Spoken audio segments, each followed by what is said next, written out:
Hey everybody, it's Candy, aka Brown Eyed Girl 69, and I decided to go ahead and make another video on a topic that I've been kind of paying attention to a lot lately.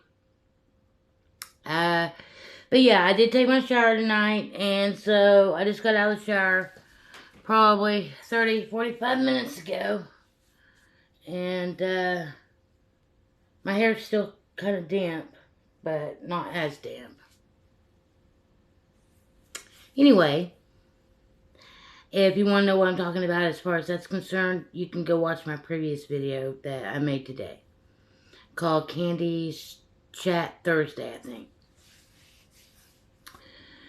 But this video I'm going to make on a subject matter that might not sit well with a lot of people, but it's something that I need to talk about and get my feelings out about so I can clear up more space for other subject matters to come in.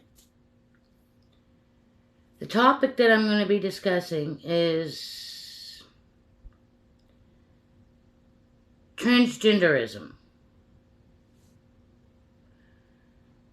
I was born in 1969, and this topic that it seems to be all the rage nowadays wasn't really a topic that was even really known that much about or discussed. I don't like to use the term transgender because I think it should be more transsexual.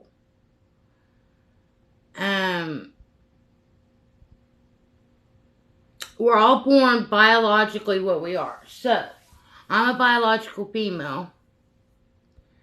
I can never be a biological male.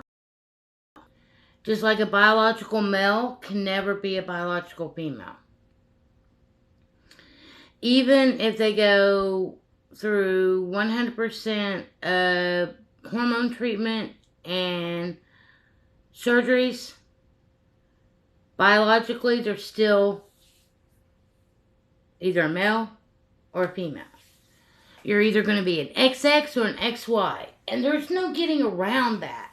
Now, there are some transsexuals out there, transgenders out there, that are well known in the public eye.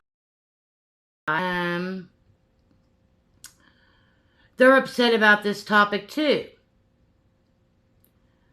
One is named Buck Angel. He's 61 years old and is still a biological female from the waist down, and lives his life as a man and has lived his life as a man for the last years.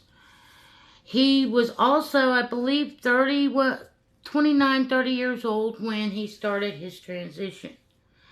So it wasn't like he was just some dumb pre-hormonal teenager that thought they were trapped in the wrong body. This person, Buck,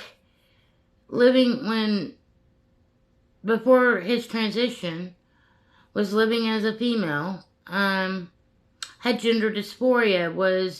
Gender dysphoria is when you basically don't want to be identified as how you present. So these people that have gender dysphoria, like say a female that has gender dysphoria, doesn't see herself as a female, even though she's in a female body, decides to live her life as a man and project herself as a man and try to pass as a man.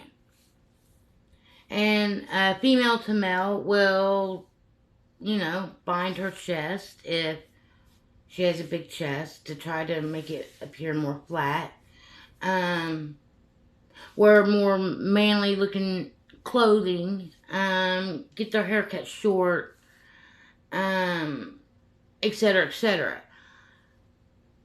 Some might be attracted to the opposite sex. They still doesn't necessarily mean that they're attracted to the same sex. It doesn't necessarily mean a female to male transsexual isn't necessarily a lesbian. Or heterosexual. I mean, there's females out there that have transitioned. They were attracted to men, and they have transitioned, and they're still attracted to men. But they're more comfortable living life as a man.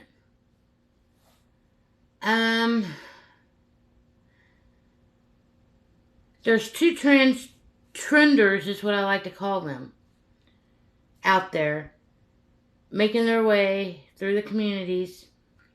You might have heard their names. Dylan Mulvaney, who's the one that did the Bud Light ad. Dylan is 100% man.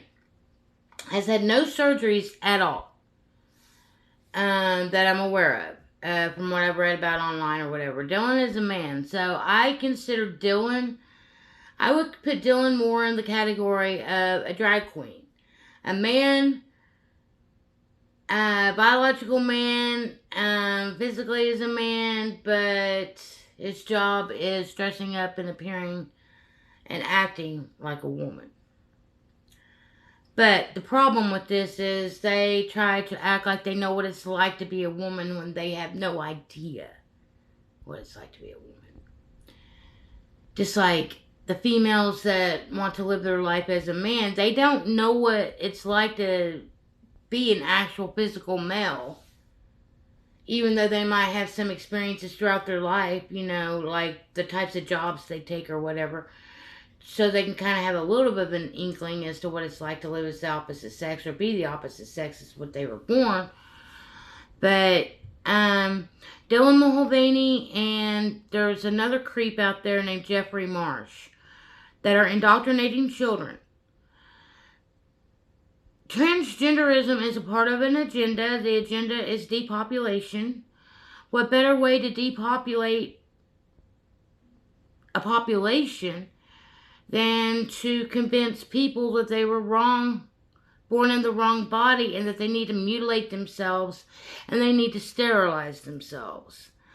Puberty blockers is a sterilization. Puberty is something that everybody needs. It is a need. Our body needs to go through that time. Our body needs to go through those physical and mental changes that occurs during puberty. There's even been scientific studies that say that the human brain isn't really fully developed until the age of 25 to 30 years old. So why on earth would they want to allow a child to make adult decisions that's going to affect them for the rest of their life? Unless it's all done on purpose. And it is all done on purpose. How can a population of people that have mutilated themselves and sterilized themselves willingly procreate?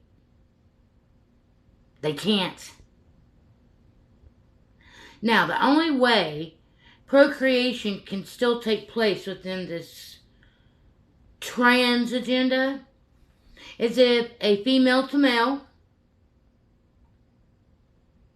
keeps everything that she was biologically born with and still keeps her womb, her ovaries, her tubes, and is on a low dosage of testosterone. Or maybe isn't necessarily on hormones at all, but passes as a male and has a boyfriend.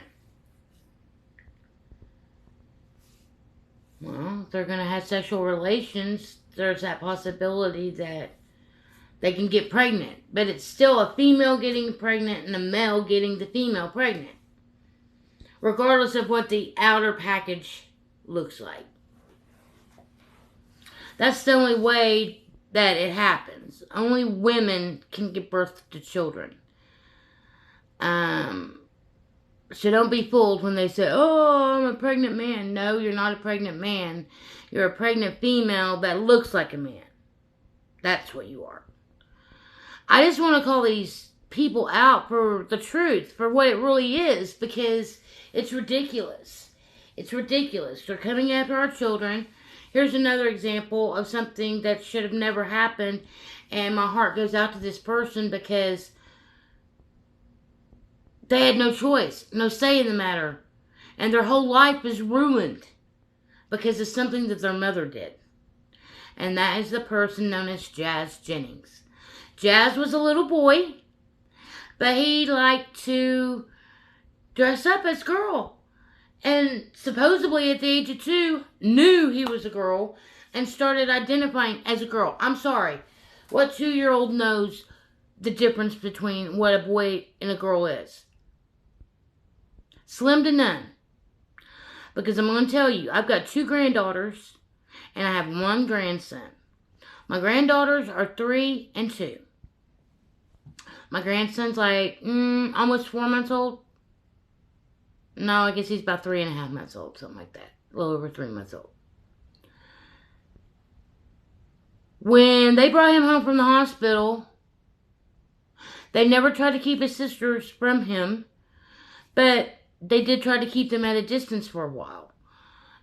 Simply because they, didn't want the kids coughing on him and all that stuff, tried to keep him as healthy as possible. Not get too many germs on him in the very beginning. And one day, I wasn't there, but I have witnessed it since. One day Kelsey was changing Finian's diaper, and Everly came over and noticed that what he had down there was different than what she has. And what her sister has. And she's like, what's that? And pointed to it. And so Kelsey proceeded to explain to her that's his penis. And she's like, what's a penis? And she's like, well, that's what determines if you're a boy or a girl or not. So because he has a penis, he's a boy. You're a girl, you have a vagina. And your sister has a vagina. So you and your sister are girls, and brother is a boy. Just like mommy's a girl and daddy's a boy.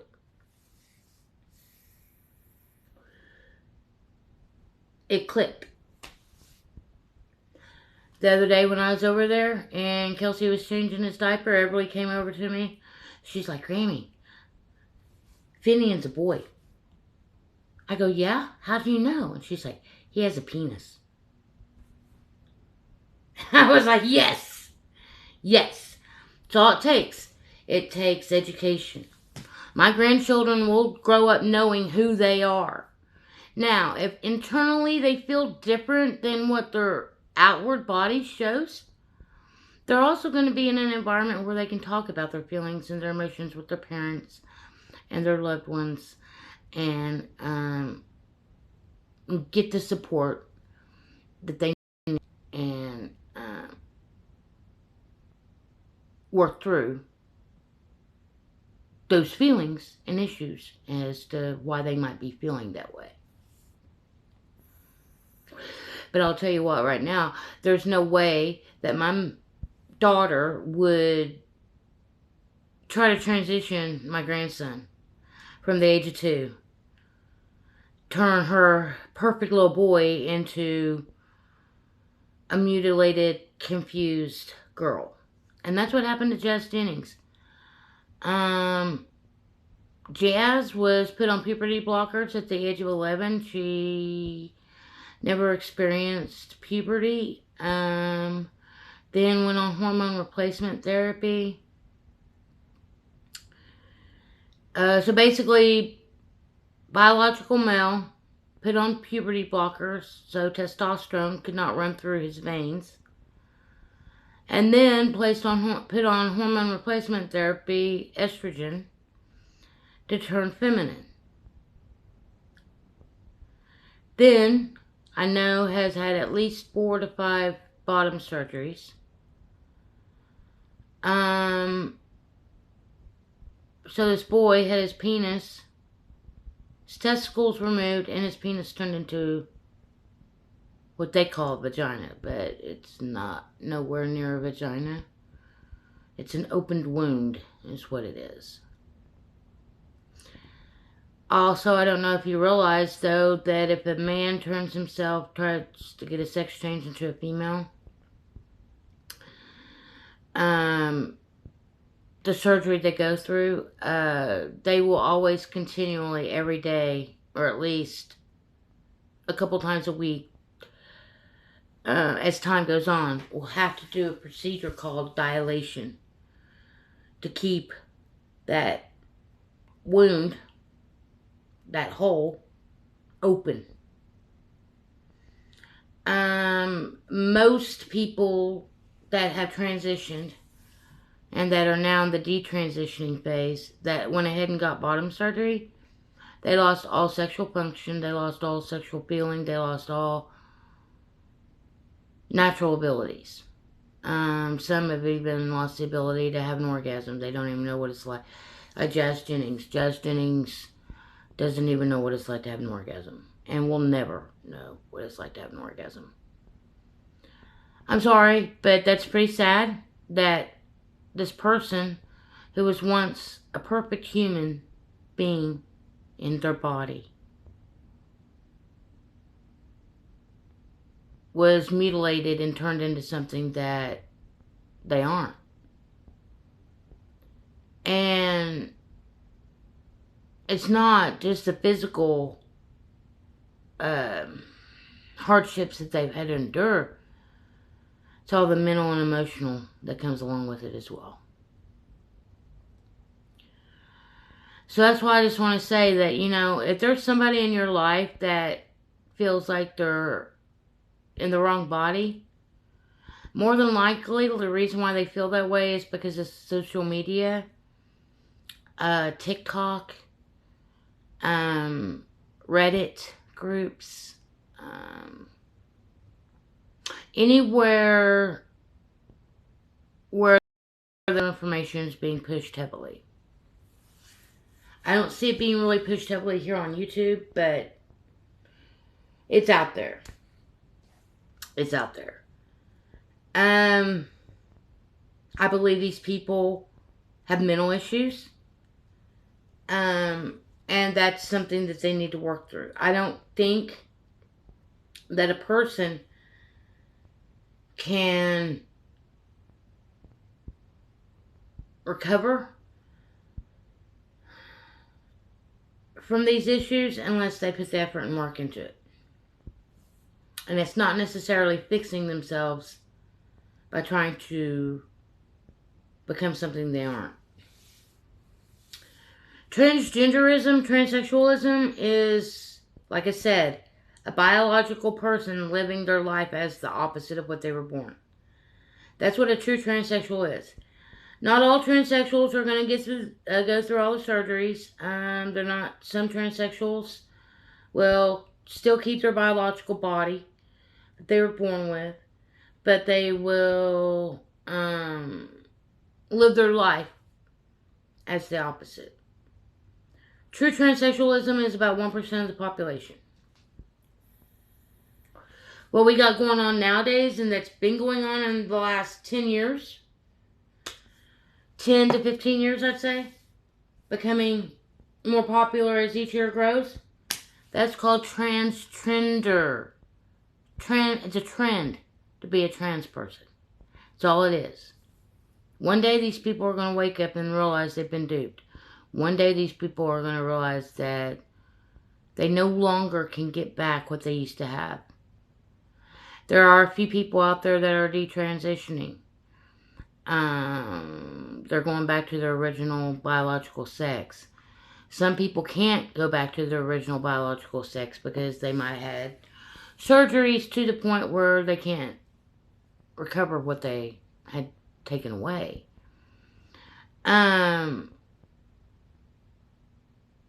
Female to males.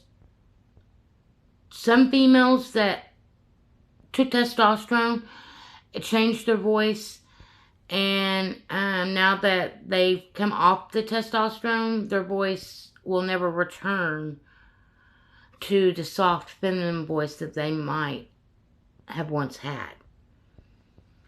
Just like men, they're going to lose that deepness of their voice and sound more like a gay man than a woman. There's just all sorts of things that could happen and go wrong. So I think a lot of these people, like non-binary, that's not even a thing. You're either a male or a female. That's it. Period. End of discussion. There's no, I'm not a male or a female. That's just your ego telling you and playing games with you. You know? That's what this society is a reflection of what happens when people don't know their true self. When people don't take the time to get to know themselves. When people listen to other people and their influences versus listening to their own internal dialogue versus listening to their own internal instincts telling them what's right or what's wrong. So those are my thoughts on the transgender agenda that's going on. The majority of these people out there claiming that they are what they are and that we need to use the proper pronouns and all that. You know what? If you identify as a female and you project yourself to be a female and you physically appear to be a female, then I will call you by your proper pronouns, okay? But if you're a man with a full beard on and rainbow colored hair and fake boobs and all that, I'm going to address you as sir, regardless of what you think, because that's what you are. And I honestly don't care who gets offended. It's not my job to walk around and walk on eggshells so these people don't get offended. So these people that they're entitled, they have an entitled attitude. Most of them are narcissistic. It's all about them. Me, like the Dylan Mulvaney's, the Jeffrey Marshes, all the TikTok transgenders.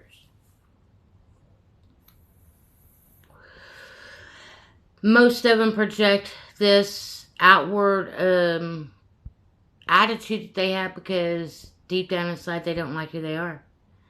Deep down inside they can't accept themselves for who they truly are, so they have to project a different persona, a different personality to be liked. Because in reality, they can't be themselves and be liked, because when it comes down to it, deep down inside they're a horrible person. And until they work on those issues themselves and go inside themselves and work on those issues themselves, deal with their own traumas, deal with their own issues, take responsibility for all their words and actions, nothing will change with these people. So if you see me not hopping on the transgender train, that's why. Because it's a program, it's an agenda, it's a indoctrination. And majority of the people that support these people don't realize that they've been sucked into the game as well.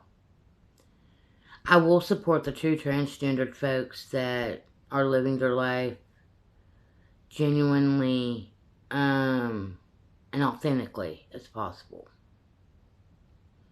And until the next time, YouTube and all those out there watching my channel, much love, many blessings. Until the next time, stay frosty, as one of my other friends says. I need to come up with my own lines. But anyways, peace, love, many blessings, and we'll catch you on the next go around.